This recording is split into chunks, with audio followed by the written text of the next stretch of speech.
Selamat pagi Yesus, selamat pagi Roh Kudus. Terima kasih atas anugerah-Mu. Semalam telah berlalu, ku memuji, ku bersyukur, memuliakan nama-Mu. Allah Bapa, Putra dan Roh Kudus, terima kasih. Bapak Ibu yang dikasihi oleh Tuhan, selamat pagi. Kembali berjumpa dengan renungan pagi terang hidup yang Bapak Ibu bisa ikuti setiap hari mulai jam 6 pagi. Luangkan waktu Anda 10 menit saja, Anda akan diberkati dengan firman Tuhan yang mampu membangkitkan semangat juang Anda menang atas setiap masalah yang mungkin saat ini sedang Bapak Ibu alami. Bapak Ibu, sebelum kita mendengar firman Tuhan, mari lebih dahulu kita akan datang kepada Tuhan di dalam doa. Bapa yang Maha Kasih, Yesus Tuhan kami, bersyukur berterima kasih karena Tuhan sudah memberkati kami bersama dengan semua keluarga. Terkhusus tatkala setiap hari kami menyambut berkat-Mu yang selalu baru setiap pagi.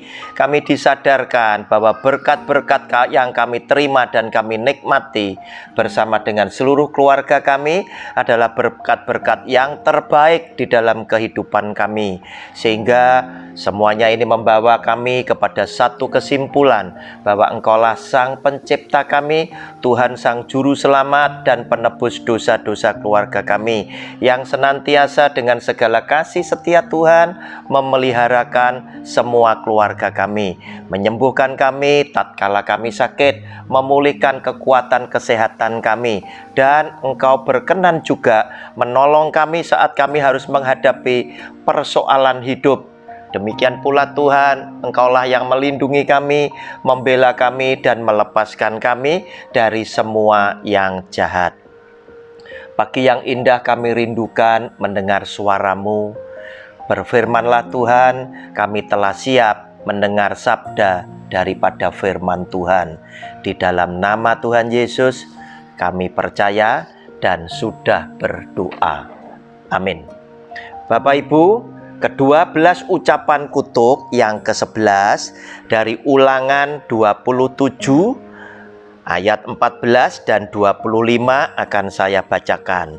Maka haruslah orang-orang Lewi mulai bicara dan mengatakan kepada seluruh orang Israel dengan suara nyaring, terkutuklah orang yang menerima suap untuk membunuh seseorang yang tidak bersalah, dan seluruh bangsa itu harus berkata amin.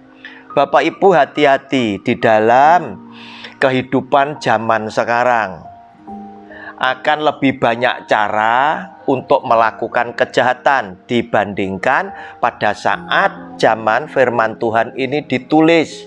Karena apa? Karena akal cara zaman dulu lebih sedikit dibandingkan zaman sekarang. Orang lebih punya banyak pengalaman sehingga kejahatan modusnya juga semakin beraneka ragam. Firman Tuhan jelas mengatakan terkutuklah orang yang menerima suap untuk membunuh seseorang yang tidak bersalah. Nah saudara, sejak zaman dulu di dalam Alkitab sudah ditulis soal suap menyuap di dalam pengadilan itu sudah umum dilakukan. Seperti video yang lalu, Isabel, istri Raja Ahab, itu harus menyuap 2 orang saksi dusta supaya bersaksi dusta untuk Ahab, untuk Nabot, gara-gara kebun anggur Nabot mau dibeli Raja Ahab. Nabot tidak bersedia. Demi supaya Raja Ahab bersukacita kembali. Sebagai istrinya, Isabel mencari rekayasa. Karena mereka punya kuasa, mereka menyuap orang untuk bersaksi dusta agar supaya Nabot bisa dijatuhi hukuman mati. Nah, saudara, demikian pula di dalam kehidupan zaman sekarang. Suap menyuap itu selalu ada di dalam tingkat pengadilan. Sehingga banyak orang selalu berteriak, kapan keadilan itu bisa terjadi, tercipta, khususnya untuk orang-orang kecil, orang-orang lemah. Demikian pula di dalam Alkitab, Samuel punya anak 2 orang. Samuel terkenal sebagai hakim yang jujur, yang lurus, yang membela tentang kebenaran, yang tidak mau terima suap. Tetapi giliran dia digantikan oleh kedua anaknya yang bernama Yoel dan Abia. Ternyata ini menimbulkan persoalan besar di tengah-tengah kehidupan orang Israel. Sebab Yoel dan Abia hidup tidak seperti Samuel papahnya. Mereka menerima suap, memutarbalikkan kebenaran demi menerima uang dari mereka yang mau membayar dia. Nah, saudara, hal seperti inilah yang Tuhan tidak senangi. Dan Alkitab berkata, terkutuklah orang yang melakukan hal-hal demikian, dan seluruh bangsa harus berkata amin. Nah, saudara, apalagi saudara, jika ternyata suap yang diterima itu justru lebih membahayakan lagi untuk merekayasa seseorang agar seseorang ini dijatuhi hukuman mati. Dijatuhi hukuman yang sangat berat. Padahal belum tentu orang-orang tersebut ini adalah orang-orang yang bersalah dan harus menerima hukuman tersebut. Tetapi yang namanya uang di dunia memiliki kekuasaan, memiliki daya tarik. Sehingga walaupun firman Tuhan berbicara dengan demikian keras, demikian menggentarkan, uang yang jumlahnya banyak itu bisa menghilangkan rasa takut. Sampai-sampai hukuman mati kepada tindak kejahatan tertentu, katakanlah bandar narkoba dalam skala besar atau internasional, itu bisa dihukum mati. Ternyata masih banyak bandar-bandar yang mau bekerja sesuai dengan profesinya mereka tanpa ada rasa takut untuk menghadapi hukuman mati. Nah, Bapak Ibu, apa yang kita mau pilih sebagai anak-anak Tuhan? Jika kita berselisih, firman Tuhan berkata hendaknya kita berdamai dengan musuh kita. Tidak perlu sampai harus naik ke tingkat persidangan, ke tingkat pengadilan, cukup dengan kekeluargaan.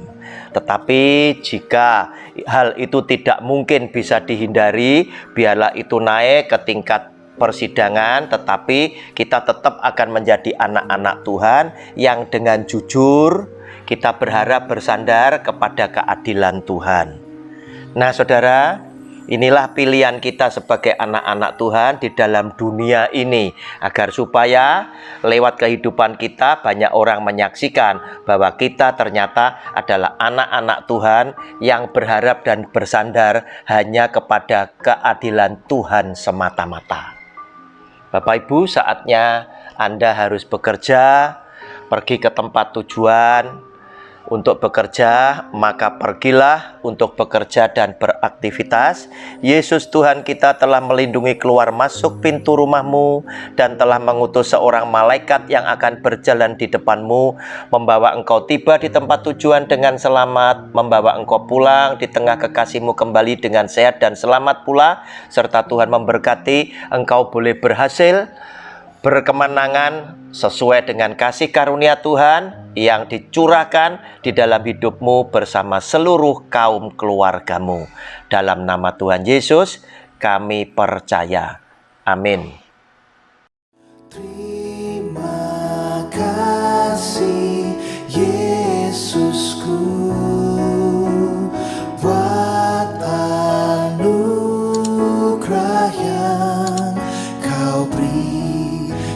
hari